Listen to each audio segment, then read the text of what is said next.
Hello, welcome. I am Amy Kepchinsky. I teach here and I co-direct the Law and Political Economy Project. I'm very, very happy to have Sandeep Vaheesan here with us, a good friend of the blog and the project, and also probably known to many of you as the legal director of the Open Markets Institute, where he leads the legal advocacy and research work there, including the amicus program. Sandeep is one of these really interesting figures who crisscrosses the academic theoretic world and the world of amicus briefs and legal practice. And it's one of the reasons we're thrilled to have him here talking about his new book. I think of him really as one of the innovative thinkers and sort of engaged advocates in the world around the new anti-monopoly approach. And so broadly, his work engages themes of anti-monopoly, including antitrust role in structuring labor markets and promoting fair competition. So he has worked not only at Open Markets, but also at Consumer Financial Protection Bureau, where he worked on rules on payday and title lending and debt collection practices, and also at the American Antitrust Institute.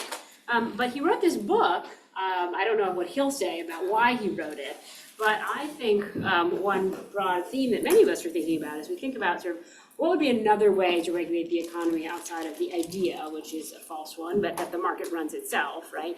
And that's sort of embedded, or think about how do you govern it publicly. And therefore questions about public governance ranging from antitrust to consumer protection to the building of public utility infrastructures are really at the forefront of what it would mean and what you'd have to think about sort of democratizing economic governance. And so this book, Democracy and Power, I think very much centrally engaged with those themes. There's a flyer for the book at the back where you'll get a discount if you'd like to buy it. So it's just really hot off the presses. It's about the history of public and cooperative power and the lessons it offers for building a clean, publicly accountable electric industry today, which is, of course, one of the most urgent questions that we have. So, Sandeep, delighted to have you here. I don't want to take any more of your time, so I will just welcome you.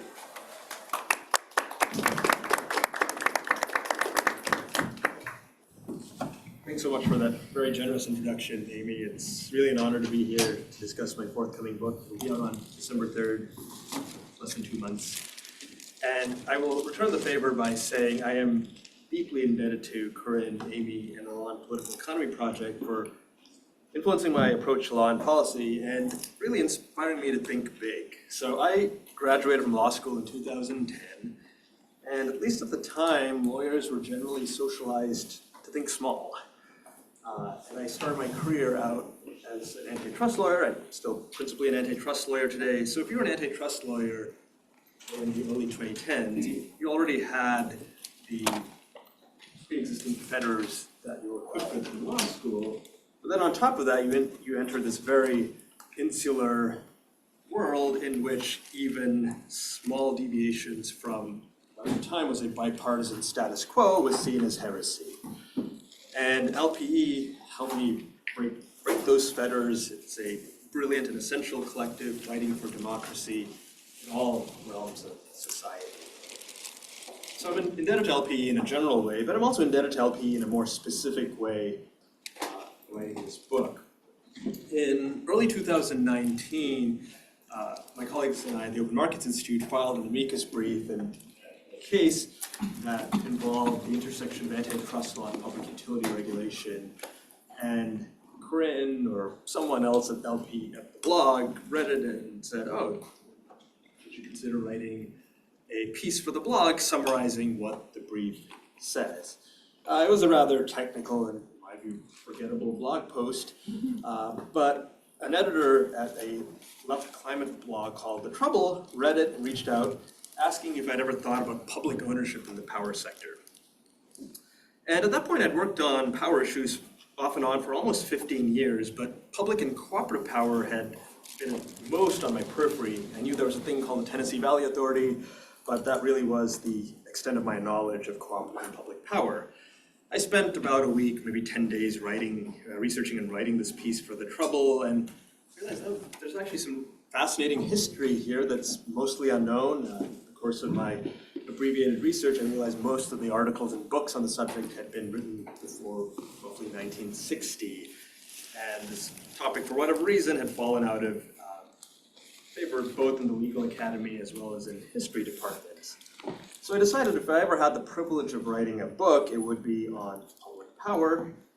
And I was fortunate enough to get the opportunity just a year later when in the early months of the COVID pandemic, Chad Zimmerman at the University of Chicago Press reached out and asked whether I'd like to write a book in partnership with him. So thank you, LPE. I'm deeply indebted to you in multiple ways. So turning to the substance of my book, the power sector, in my view, is finally getting the attention it has long deserved. Really, electricity is the lifeblood of modern living. Couldn't enjoy many of the things we take for granted if we didn't have electrified lives. And in spite of that, until quite recently, the power sector, even within the energy policy community, didn't get due attention in my view.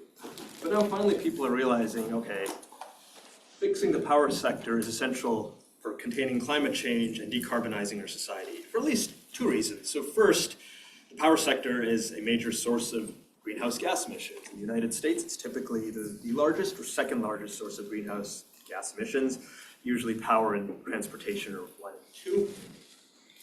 And then second, if we are serious about deep decarbonization, we have to electrify our society, specifically transportation and industrial processes. So we need to transition away from fossil fuels, both in generating electricity, but then also in various processes where we currently use fossil fuels. For example, the gas or diesel that powers our cars should ultimately be replaced by electric vehicles, recharged through clean energy. And so finally, the sector is getting due attention, and there is significant interest in how we organize the power sector. And at a high level, there are two competing visions. So the first vision is one of vertically integrated utilities regulated by state public utility commissions. And by vertically integrated, I mean a single company that owns generation, transmission, and distribution assets. This model is dominant in the southeastern United States as well as much of the West. The second model is what is often called deregulation, or my preferred terminology is restructured markets, in which the generation of power is mostly done by independent companies who are disciplined primarily by competition rather than public regulation. The focus thus far is really around two questions. Which institutional setup is more conducive for promoting investment and growth in renewable energy, and which is more likely to promote affordable, reliable power service? So just based on that framing, you can imagine where the political fault lines are. Progressives tend to be more supportive of restructuring, while conservatives favor the traditional public utility regulation model, which is a little bit ironic with people on the right supporting stronger public control of the power sector, whereas people on the left, broadly speaking, are supportive of the restructuring project that has defined the political economic landscape since the late 1970s. So my view is this is a deeply technocratic approach. Even as people are talking about the organization of the power sector, they're really not grappling with the political economy of power. Further, it also ignores reality because here in the United States, we have a third option. About a quarter of power customers are served by either publicly owned utilities or rural electric cooperatives. The city of Los Angeles is served by a publicly owned utility called the Los Angeles Department of Water and Power. Other large cities, including Seattle, Austin, and San Antonio, also have publicly owned utilities providing power for their residents. Moreover, tens of millions of people in rural and suburban areas receive their power from consumer-owned electric cooperatives. So how did we get these institutions that some people might call socialistic? They're the product of years of political fighting and ideological contestation, most of which happened in the first half of the 20th century. 100 years ago, power was neither an academic issue nor the exclusive province of wonks. So another way of putting it might be that weird nerds weren't the only people interested in power. In the 1920s, most people in rural America did not have electric service. And it's worth remembering at the time that the United States was a substantially rural nation. The 1920 census was the first one that reported more people living in cities than in the countryside.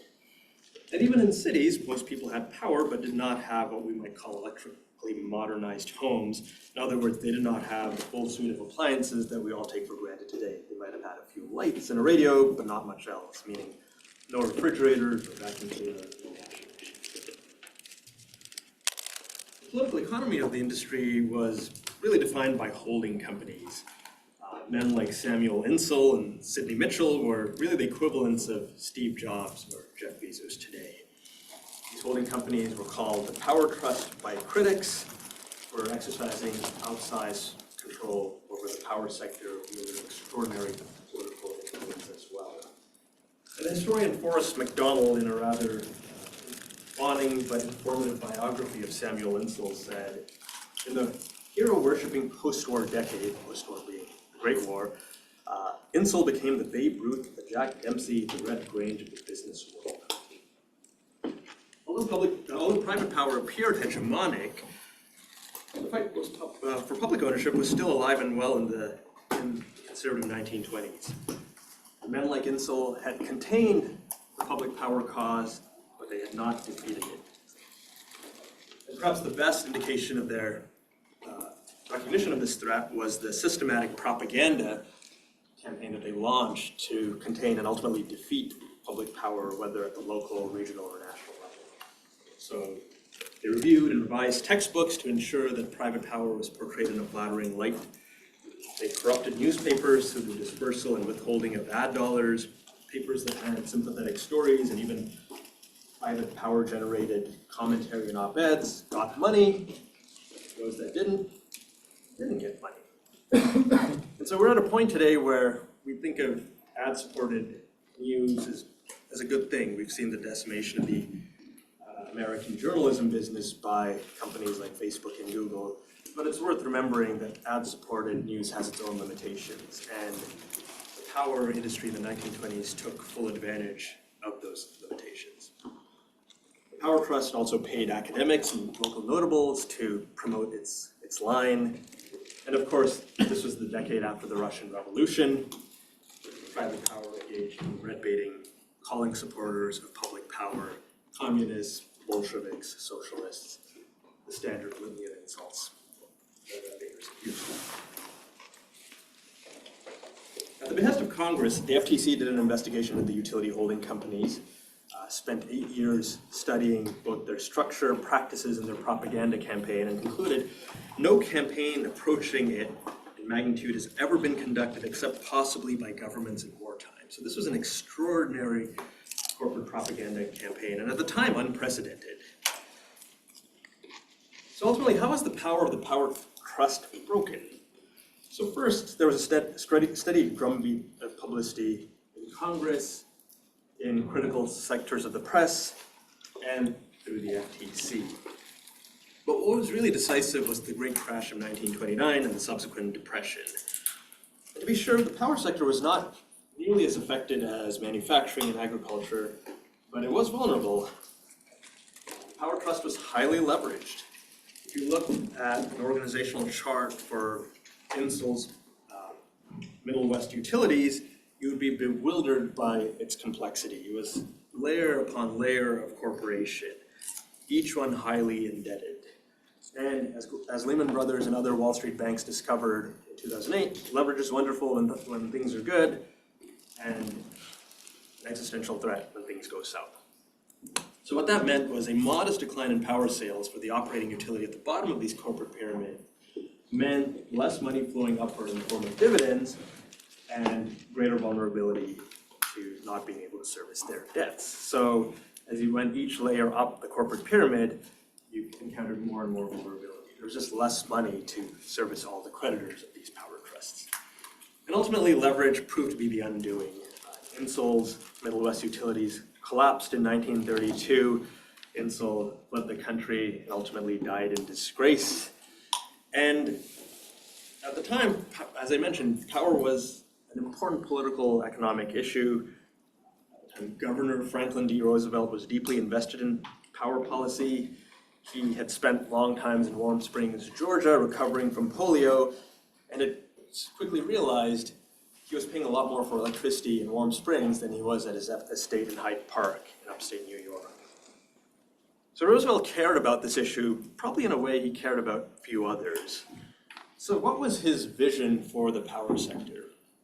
He laid this out at a scholarly and sophisticated speech in Portland, Oregon in September 1932, in which he examined the history of public utility regulation and used that as a basis for restructuring the power sector. To be sure, FDR was not a radical on power. He made clear he supported private ownership as a general rule, but he also favored greater public control of the industry. And what he meant was really something twofold. First, he believed in public utility regulation, but believed it had gone badly astray in the first 3 decades of the 20th century. And second, maybe of greater interest to this audience, is he also believed in the value of public-private rivalry. In a sense, public options would discipline the private power sector. So in the speech, he called for federal power projects in the 4 corners of the United States. He endorsed the construction of dams on the St. Lawrence, Tennessee, Colorado, and Columbia rivers. I believe these federal projects would serve as yardsticks against which private power companies would be judged. Similarly, at the distribution level, he thought the yardstick idea had significant value. So for example, he assumed New Haven had a publicly owned utility. I know it doesn't, but let's dream over here. Low rates of New Haven's public power company would discipline private power rates in neighboring Hamden and North Haven. So in a sense, yardstick competition relied on publicity, but he recognized publicity was not enough. He understood that communities needed to have an effective right to take over their private utility and operate it as a publicly owned institution. And he offered an interesting, albeit somewhat dated metaphor in Portland. He said, I might call the right of the people to own and operate their utility something like this: a birch rod in the cupboard to be taken out and used only when the child gets beyond the point where mere scolding does no good. It's not a metaphor we use today, but he made the point. Public takeover had to be a credible threat. He also endorsed stronger public utility regulation and chastised state public service commissions for not fulfilling their duties to act as an agent of the public. So he said the New York Public Service Commission was definitely delegated authority and duty to act as the agent of the public themselves. It is not a mere arbitrator as between the people and the public utility. So this was the Rooseveltian vision for the power sector. And it was realized in partial measure during the 1930s and 40s. The New Dealers did 3 things, broadly speaking. First, they built and operated multi-purpose dams such as the Grand Coulee, Bonneville, Shasta, and Fort Peck dams, just to name a few. And I say multi-purpose for a reason. So these dams controlled floods, they supported navigation, and of course generated electricity. So they weren't purely power projects. As part of this dam construction effort, Congress also set up new institutions, the most famous one being the Tennessee Valley Authority. Men like Senator George Norris, who represented the more progressive wing of the public power movement, actually wanted to create TVAs across the United States. As part of a little TVA program, there was even a plan to have a Connecticut River Valley Authority. So under a different historical timeline, the people of Connecticut may have had their own little TVA. But thanks to conservative reaction and Roosevelt's own political opportunism and caution, most dams were built and operated by existing agencies like the Bureau of Reclamation and the U.S. Army Corps of Engineers. Second, the federal government funded the construction of power systems. This is most famously done through the Rural Electrification Act and Rural Electrification Administration. Lesser known is the role of the Public Works Administration. They awarded grants and loans for cities and other local governments to build competitive power systems, and I'll talk more about that in a second. And third, Congress broke up and regulated the power trust through the Public Utility Act, which involved a 6-month fight in Congress and entailed one of the most intensive legislative battles of the New Deal. So this was the policy program of the New Dealers when it came to the power sector. So what did the New Dealers do right? So first, they did one very important thing. They made funding available for community-owned and publicly owned power systems. The Rural Electrification Act made credit available on very attractive terms, so both low interest rates and long repayment terms for rural electrification projects. Rural electric cooperatives were formed to take advantage of this financing, and indeed rural electrification was led by these institutions. The REA also served as a technical advisor. They recognized that most farmers and rural residents didn't have the know-how to build and operate power systems. So they were a lot more than just a pure public lending agency. So they helped set up power systems, sometimes doing so at a much lower cost than the private utilities had projected. So this was an example of the New Deal state being a rather innovative state. They also assisted the rural electric cooperatives in various legal and political fights. The Power Trust viewed these new institutions as both an economic threat as well as an ideological threat. So they faced very fierce hostility at the very outset. And the REA played an instrumental role in preventing these nascent cooperatives from being strangled and cradled, so to speak. Second, the Public Works Administration made grants and loans available to cities to build competitive power systems. More often than not, this was a source of leverage for cities. If they could threaten private power companies by building competing systems, that often gave them a great deal of power to buy out the private power company. In a sense, the PWA helped make the birch rod that Roosevelt described. And this financing portion is essential because in the absence of public financing, it's hard to imagine Wall Street willingly financing rural electric cooperatives, which were a largely untested organizational form at the time.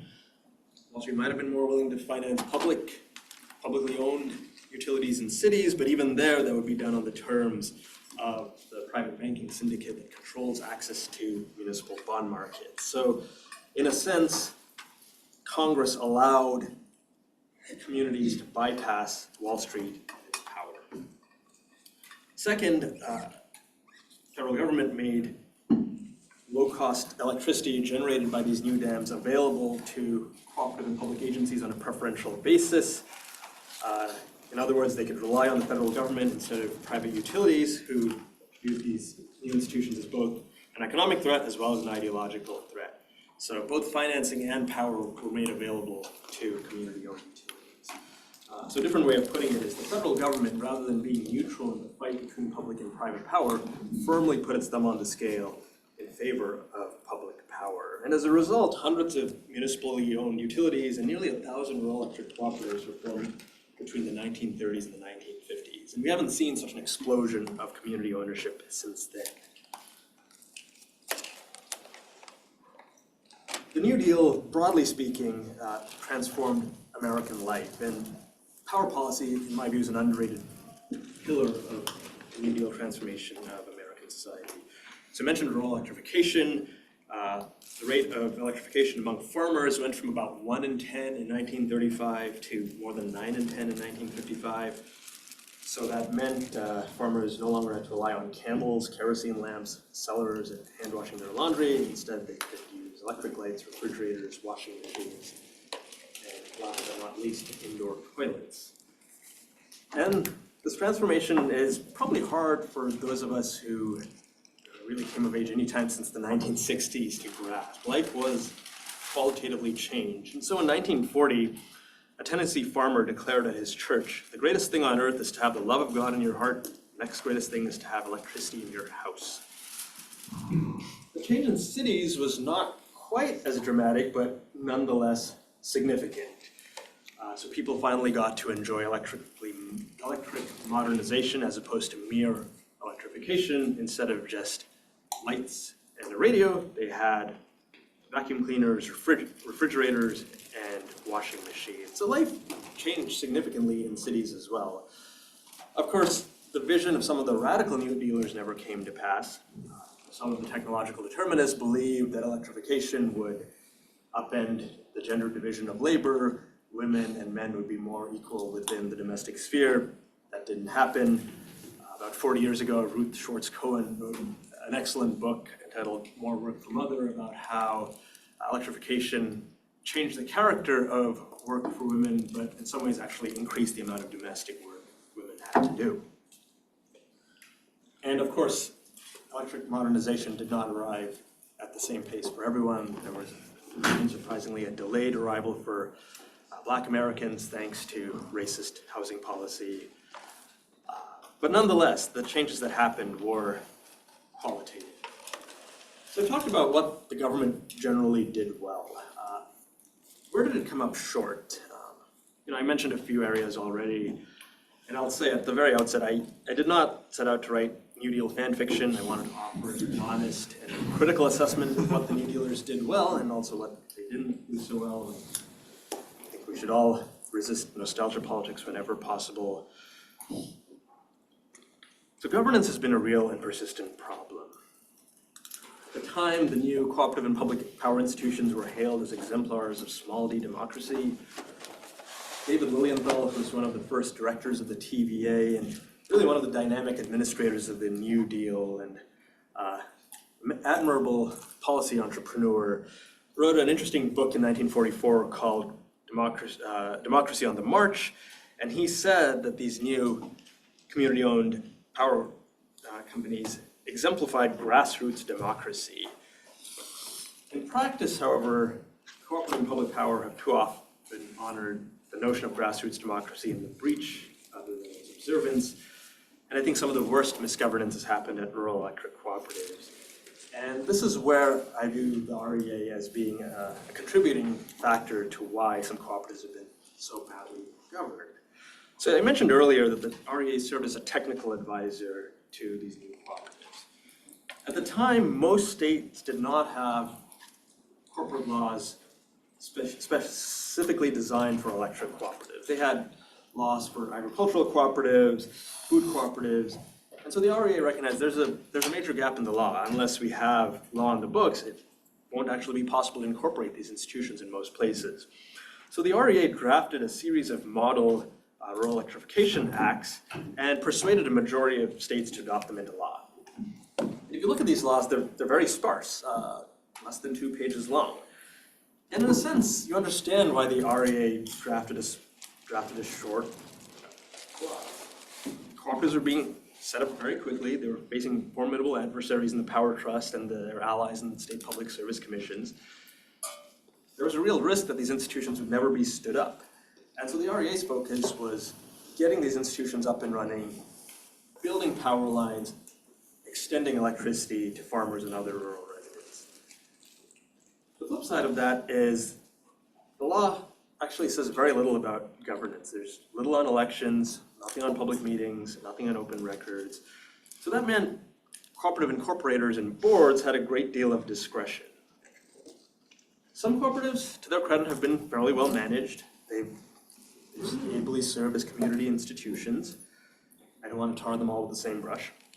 But others have been deeply undemocratic. They've featured self-perpetuating boards, director and manager enrichment at the expense of the community, and profound opacity.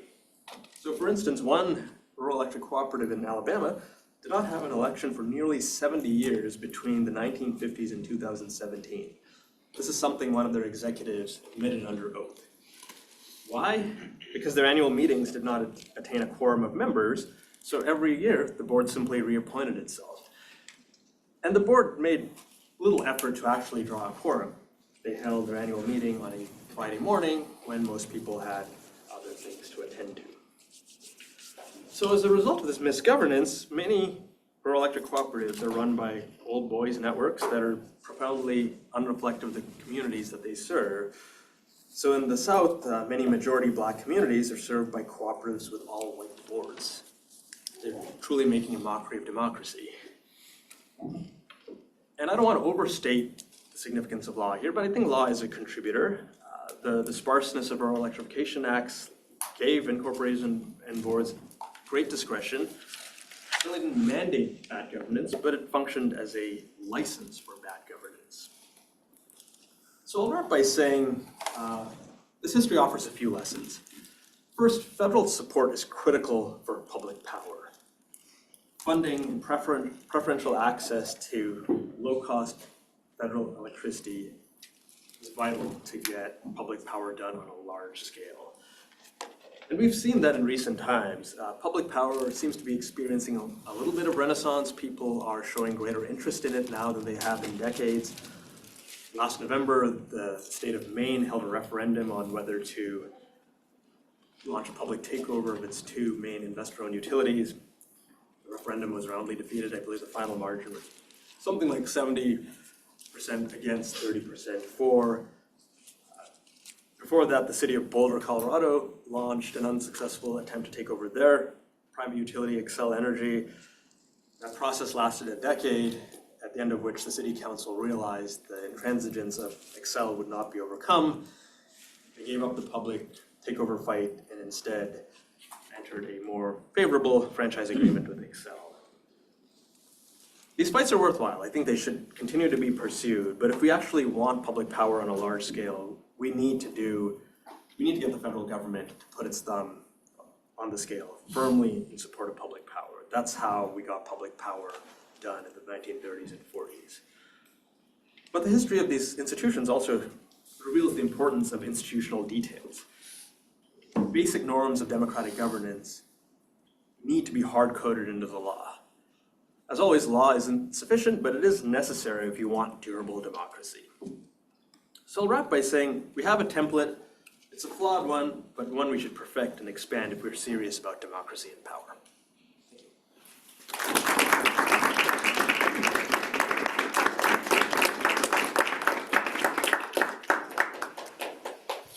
So I think we now have time for some questions.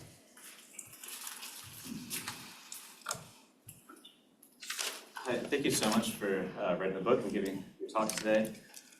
Just following up on where you finished, just curious to hear a little bit more about where you think these efforts could be located in the federal government, which agencies, which statutes could be leveraged, would have to be created from scratch again, or what do you think the most efficient way of getting this done would be? That's a super interesting question, and I'll offer a long-winded, but I hope semi-informative response. I think we're at a potential inflection point here. I have very mixed feelings about the Inflation Reduction Act. I'm not certain it actually represents a break with neoliberalism the way some of its boosters claim it does, but there are pieces of it that can actually be quite helpful to cooperative and public power. So there's a provision of the IRA that's commonly called direct pay or elective pay, and that piece of the statute allows public agencies, nonprofit institutions to avail themselves of tax credits that they previously couldn't obtain because they're nonprofit institutions. So what the IRA did is it said, okay, we're going to expand the scope of eligible institutions. We're going to make these tax credits available as effective back-end grants to cooperative and public power. And so I think this is a real opportunity, not necessarily to build new institutions, but to breathe new life into existing institutions. Direct pay allows, for example, the New York Power Authority to get money to build large-scale solar fields, large-scale wind farms, and we're already seeing the payoff. In 2023, the New York legislature passed the Build Public Renewables Act that gives the New York Power Authority explicit power to build large-scale renewable assets. And I think this is a model that can be replicated across the country. So Texas has a publicly owned generation and transmission entity called the Lower Colorado River Authority. Politics in Texas are pretty different than the politics in New York, but Texas could also give the LCRA power to do wind and solar on a large scale. So I think this is a chance for cooperative and public power to show everyone, including the skeptics, that it can do clean energy well, maybe even better than the private sector can.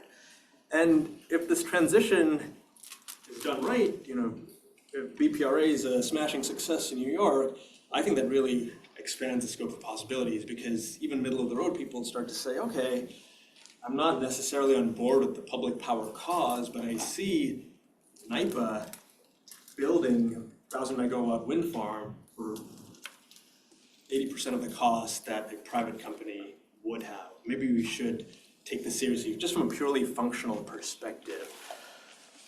So I think there's hope here. But ultimately, I think the IRA, even as the most optimistic scenario, is only a bridge to a better, more small d democratic future.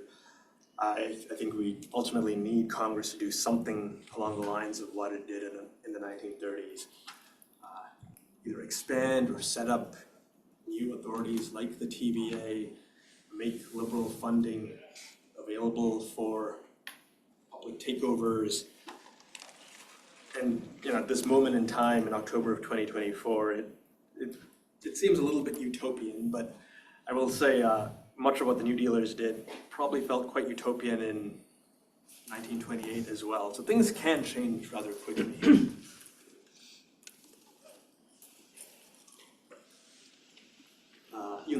Green. Oh, here, yeah. Focusing on the TVA, my understanding, and please correct if this is wrong, is that the TVA is actually not decarbonizing its generation all that quickly. And I'm curious first, why that is, given that it would be an opportunity for the federal government to sort of really push, given my understanding that the president appoints a lot of the board of the TVA. Right. And then secondly, given that that's true, why do you think that kind of public control of power would lead to more aggressive decarbonization than other modes of utility control? Yeah, so I think the TVA is a fascinating case study. So it's not as dirty as some of its critics claim. It still does unfortunately have a fairly large fleet of coal and gas-fired generation plants, but it also has a significant nuclear portfolio. So on the whole, it's probably somewhat cleaner than the typical utility in the United States, but it still has a long ways to go. And you're right, it hasn't decarbonized in a particularly aggressive fashion. And the left loves to talk about the TVA and periodically read articles in Jacobin about how we need more TVAs. And I think the TVA's history is a complicated one. It's never really been a model of grassroots democracy. Even its most energetic and dynamic in the 30s and 40s, it was very much a top-down institution. The directors did what they wanted, oftentimes in defiance of regional and local wishes, overriding local objections. So I don't think the TVA is necessarily the model for us to replicate. And in the past 20 years, there have been further institutional changes at the TVA. So originally the TVA had a 3-member full-time board, and in 2005, Congress replaced that with a 9-member part-time board. And the practical effect has been power has shifted from the board to the career management. And many of the managers at the TVA are fairly conventional utility types. They view their mission as keeping the lights on and keeping the rates low. They're not visionary, they don't have bold plans to decarbonize.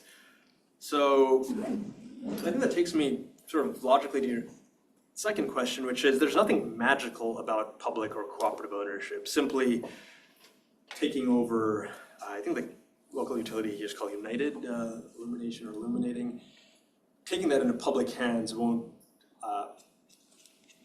make the utility more socially responsible, more committed to climate. I think it's important to realize institutional details matter. We shouldn't have naive optimism about public ownership, but public ownership done right offers a way to build a clean, sustainable, and affordable power system.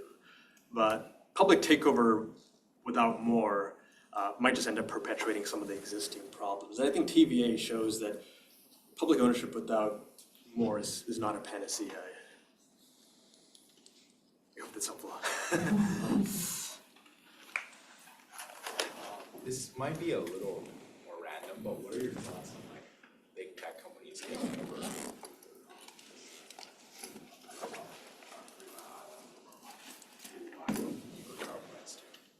Yeah, so big tech is, in a sense, almost stealthily entering the power sector and becoming a significant player. So data centers are energy intensive. They require a lot of firm power 24/7.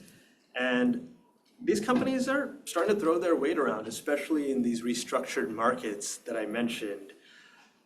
Amazon, Google, Facebook, Microsoft, they are going to generators and saying, we can make a project that doesn't make sense viable for you, or we can turn this project that either retiring in 5 years into a viable 30-year option. So what they're doing is they're saying we will commit to a long-term power purchase agreement, maybe in some cases even overpaying for electricity, and on the condition that you reliably supply us with zero carbon power, sometimes wind, sometimes solar, nuclear, the example you mentioned.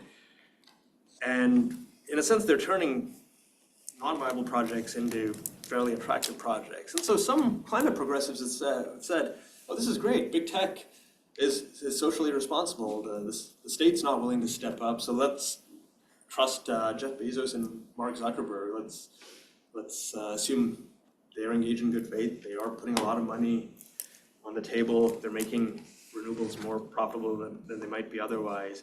And so it's very tempting to say, let them take the lead on this, but the real danger is we end up with a system where we take their voracious appetite for power for granted. We just say, okay, they're investing in clean energy, that means we just tolerate AI and surveillance advertising, we just have to take the bad with the good.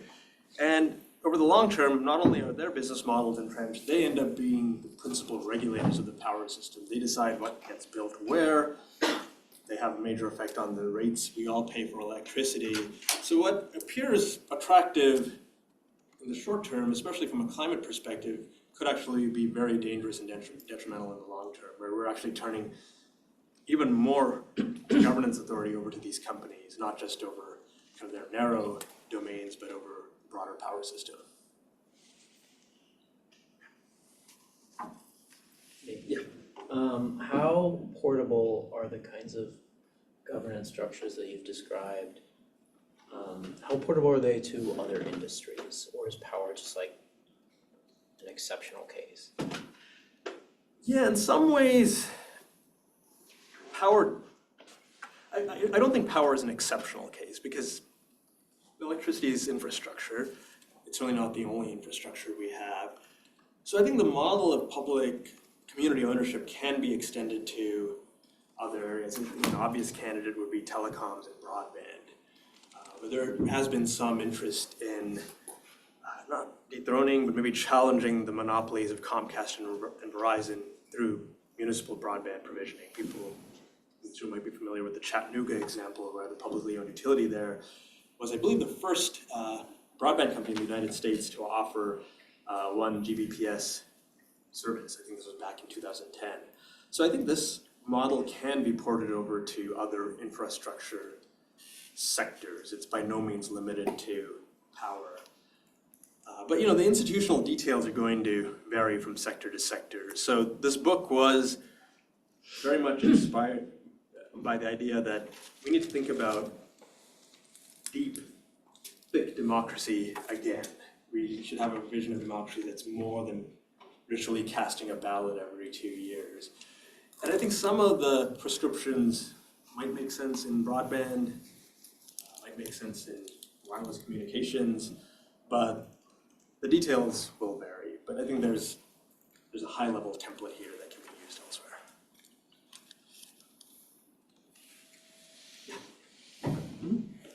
So my name is Siddhartha. I'm a postdoctoral fellow at the South Asian Studies Council here at Yale. I'm working on the history of electrification in India. And I found your talk fascinating. Thank you. I just have 2 questions. So when you talk about the New Deal, so were the New Dealers thinking about the environment in any way, number 1? And number 2 is, are there lessons for other parts of the world when we sort of think of TVA and what happened after that? Are there any lessons that other parts of the world can learn, maybe on democracy and power and so on? Thank you. Yeah, 2 excellent questions. So the New Dealers did not give due importance to the environment. I won't mince words. So if you look at the federal dam construction project during the 30s, 40s, and 50s, they recognized that these dams are going to flood hundreds of square miles in many cases, displacing existing communities, flooding forests, and the least implicitly, they said the cost benefit analysis is worth it. We're going to control floods downstream, we're going to promote navigation, and we're going to make electricity abundant and affordable. So we recognize there are dislocation costs, so be it. You saw this maybe most notably in the Pacific Northwest.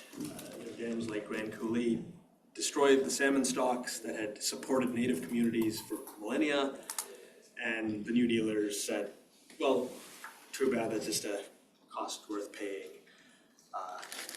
Indigenous communities were basically shut out of the process. They said, we want to develop the Pacific Northwest, we want to irrigate farms, we want to be able to attract white farmers here. We're going to make the desert bloom, so to speak. And the effects on indigenous communities basically didn't register at all. This continued in the post-war era. The federal government built a series of dams on the Missouri River, displaced Native American communities that by that point were forced to live on reservations. In many cases, these communities received little or no compensation for the costs they bore. So, long story short, the New Dealers did not give adequate consideration for the environment. And when I see people say we just need to build again, I say yes, but the New Deal shows the limits of a build approach. You end up inflicting substantial social and environmental harms on often powerless groups. And there is a reason we passed certain laws in the 1960s and the 1970s. I know the National Environmental Policy Act is widely maligned today, but simply forcing the process of federal agencies to think broadly about costs and benefits, I think, is a useful exercise. I don't mean to suggest that NEPA is a be-all and end-all for protecting marginalized groups, but there's a reason it exists. It's because the New Dealers indiscriminately built. Your second question about models for the rest of the world. So I mentioned David Lilienthal. So Lilienthal successfully transitioned from a New Deal radical to a fairly middle-of-the-road Cold War liberal in the late 1940s. He later became I think the first or second chair of the Atomic Energy Commission, and he then started a consulting firm that tried to promote the TVA model abroad. So he traveled to Iran, Afghanistan, Bolivia, and said, we have a good model of development in the United States. It's called the TVA.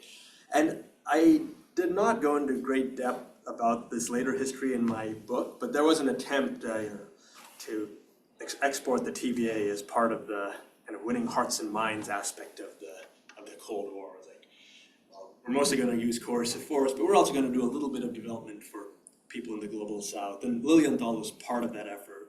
But I'm afraid I can't tell you how successful or not that measure was.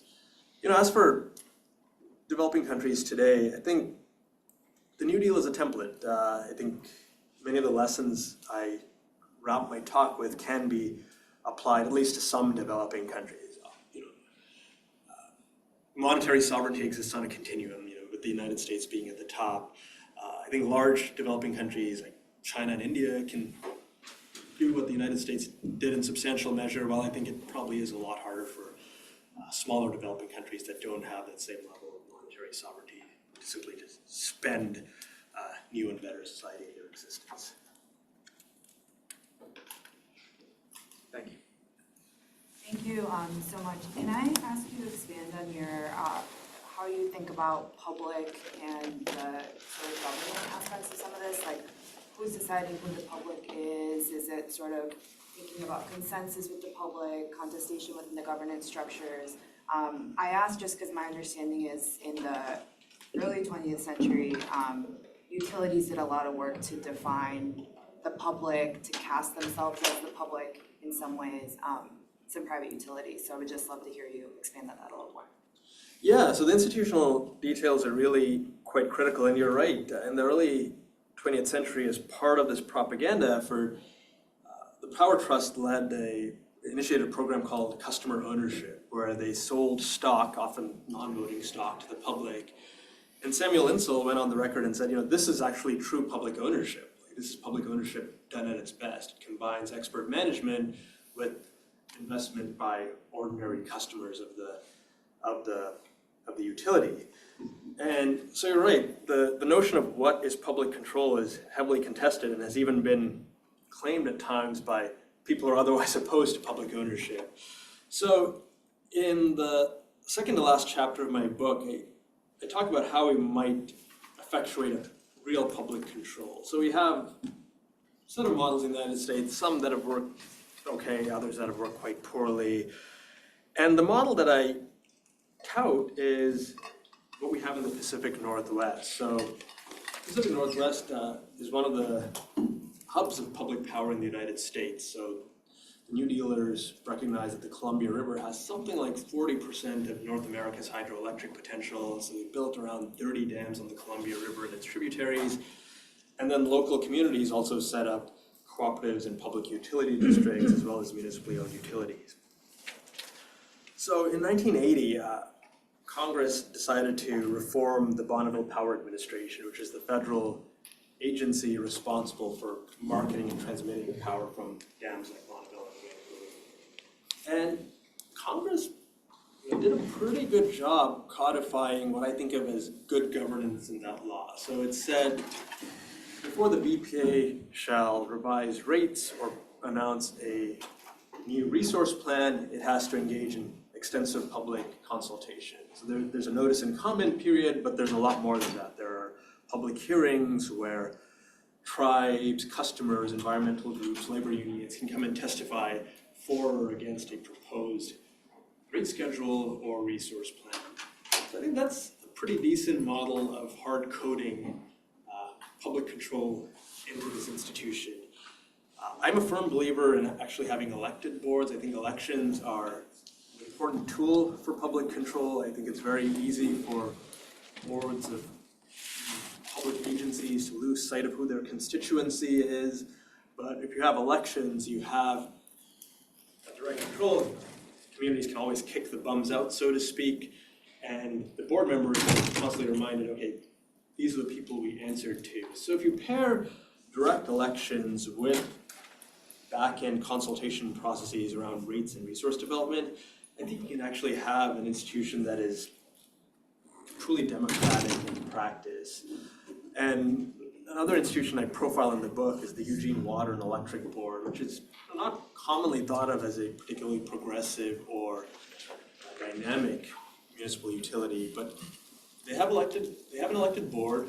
Board seats are routinely contested, and this institution has become a hub of local organizing and democratic practice. So in many ways, we do have to build something new, but we have decent models on which to build. So, Sandeep, unfortunately, have to stop given the time, but thank you so much. This was terrific.